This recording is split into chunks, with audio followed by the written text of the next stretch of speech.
versus DR Congo, and it was 1-1 after full time and extra time, and then the Super Eagles lost 4-3 penalties. You know, we'll look at the stats and all of that, but hey, was this expected? Well, I'm sure if you're a Nigerian and you've experienced how the group stage went by, you would, of course, this would have been at the back of your mind that it's possible, it could happen. But after the second chance, that's the playoff route, you know, there was some hope that, okay, especially after the Gabon game where they won 4-1, another extra time game too as well. You just have to, it could happen. You just have to have that sense of, you know, idea that it's possible that we can get knocked out, especially with the whole drama that we saw since coming for the playoffs, from going on strike, not training, making your demands. All of these things are justifiable anyway. But I think the issue I had with that was the timing. Well, look, it's a different thing. I know there are different opinions about that. Some people tell you there's never a better time to ask for what you want. All right, we'll get to that, but let's look at the lineup here. After all of that, the Nigeria lineup, of course, Victor Osimhen is the man, and then we'll talk about it because there's been that mention. Is Nigeria a one-man team? I think yesterday showed that Nigeria is a one-man team. What kind of question is that? Of course, we're a one-man team. The issue many people had was with the defense, or people were okay. Frederick was moved to the right. Shemilori Ajayi came back into the team. You had Bassi, and then you had Zaidu Sanusi, who were there at the back to protect Nwabali and all of that. Some people were expecting Maduka Okoye. Were you okay with the lineup when it comes to the team? Look, I understand the call for Nwabali to be dropped because of there have been some unseriousness and you know, some mistakes he has made. But you cannot change a winning side. You cannot, you know, disrupt the chemistry that the backside already has. Okay, how about Lukman? Ademola Lukman? I think that's where Eric Shell did not take cognizance of. You noticed in the first game against Gabon, it was yanked off in the 60th minute because he was non-existent in that game. And you know, I understand that starting your best legs, these players, they are players that can just come up with anything and do so well. But Ademola Lukman has been off form. He has been terrible for a while now, even for Atalanta too as well. You know, the young man is not, you know, in his best, you know, form and all that. But at the same time, when you look at the options that we have, are we certain that Ejuke will start and Ejuke will do anything brilliant? Are we certain that Moses Simon will start and do anything brilliant? Most of the time, when somebody is starting ahead of the other person and is not doing so well, you clamor for the other person to come in. When the other person comes in too, you also clamor for the other person should have started. That's the case of Nigeria. How about Wilfred Ndidi? I mentioned something because I mentioned that Wilfred Ndidi actually had a good game against Gabon. Yeah, against Gabon. He had a good game against Gabon. But now the thing now moves to the point whereby I said, can he give that kind of performance 3 days apart? That was my issue.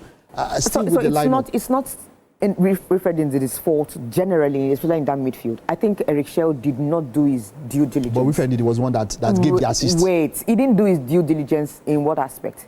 Being able to scout this Gabon side, watch them, see their weaknesses, how they play, and in terms of, and then why are you changing your formation? You played a 4-4-2 against Gabon. Why didn't we stick with that same 4-4-2 where we have so many bodies in midfield? The midfield was light, and that was why we're easily exploited.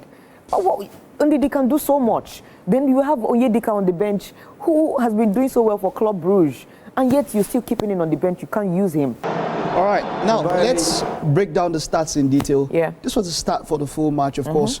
If you look at the possession, it was 46-54. It didn't seem like there was an issue with the ball possession. Yeah. All of that went well. Total shots, this is where the issue starts coming. 4 up against 12. Shots on target. What do you expect? What do you expect? How many times did Victor Osimhen have the chance to, you know, go one or at least just go at the goalkeeper? It was always a case where we're stoning the ball to Victor Osimhen, chasing the lost cause all the time. Because in terms of possession, we didn't have it. Since going 1-0 up through the Onyeka goal, we've been sitting back because, of course, the DR Congo side had to come out and start playing ball, gaining more possession, trying new initiatives on how to get into the box and score goals. We had the chance to go 2-0 up, if you remember. But there was this, you know, they were crowded. The ball came in behind.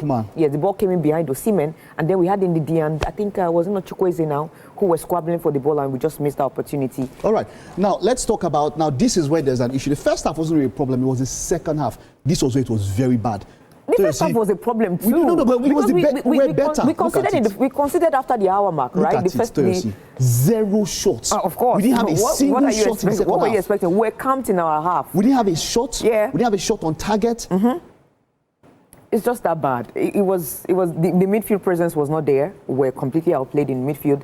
at the back too as well, in front, and then taking off Ademola Lookman. I feel like if Akko Adams had started in this game, it would have been a different ball game. It may not necessarily mean that possession would be on our side totally, but at the same time, it would have given more pressure on the defense for DR Congo. But not playing that 4-4-2 and relying back to a 4-3-3 formation where even Chukwueze was coming into the midfield. It was just, we did not have the chance to spread them out, especially or expand them in the wings or on the fullback side, which was something they did.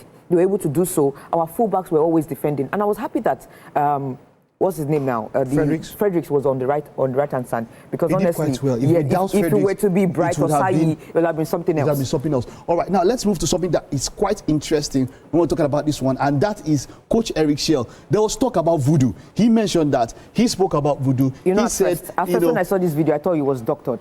Honestly, because I would not believe a professional coach or a manager would come out on national television to say something like this and say voodoo for losing. That's totally embarrassing and very uncalled for, because trust me, penalties. See, look, there's something about the Nigerian national team. The first game against Gabon, you would know that there was lack of preparedness. That's voodoo. I don't care. They were not prepared. If you remember the interview Victor Osimhen gave after the Gabon game, he said he wasn't even sure there was going to be extra time. He was asking his teammates, after this, are we going to play extra time or penalties? No, and they said we're going to play extra time. You could tell that there's lack of information going on. There's no preparedness. Are you kidding me? So tell me, for a side that you know you're going to play extra time, that means they didn't factor in penalties. They didn't train for penalties, because those penalties were awful. I've never seen penalties like that before. Terrible. We're terrible on professional players. I actually dozed off. You don't believe that I dozed off. I saw a penalty. I just How can you be dozing off doing penalty? Your heart's supposed to be racing. Racing to where? When voodoo was racing, my heart should not race. Oh my goodness, because trust me. Talking about that, now we saw Eric Schell. Now this was a confrontation that a number of people are talking about. This could get him a ban. Baba actually wanted to show. Boy, he didn't hit him now. He picked a bottle. Boy, he didn't hit it. It's just a plastic bottle. Come on. He's not even to break it. That was not plastic. No, that's it. Was that plastic? It's plastic, bro. You can't have, solid bottle there. It's plastic bottle, It's just really embarrassing. So really embarrassing. He believed that it was voodoo and he wanted to go and fight voodoo. Yes, voodoo. Then bring your own voodoo. Fight voodoo with voodoo. It's just, it's a pity. It's a pity. It just shows you the level at which Nigeria is right now. But the point is, DR Congo were the better team. Yes, they were the better team. They deserve to qualify. They deserve to qualify. They deserve to represent Africa. I don't know what they will mean when they go for the intercontinental playoff, but from the African playoffs, they deserve to go through. All right.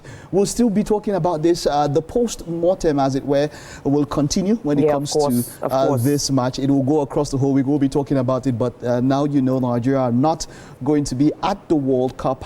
The next thing is the Nations Cup. You know what this means? It means that now the whole blame will be on the NFF. Yeah, we'll talk about the NFF. All right, Tracy, it's been a pleasure. We'll talk about the NFF. Always. There's a lot that will go wrong, because we need to go back to the drawing board. I can draw with this one. Yeah, we can draw. We'll take a time and I'll stay with us.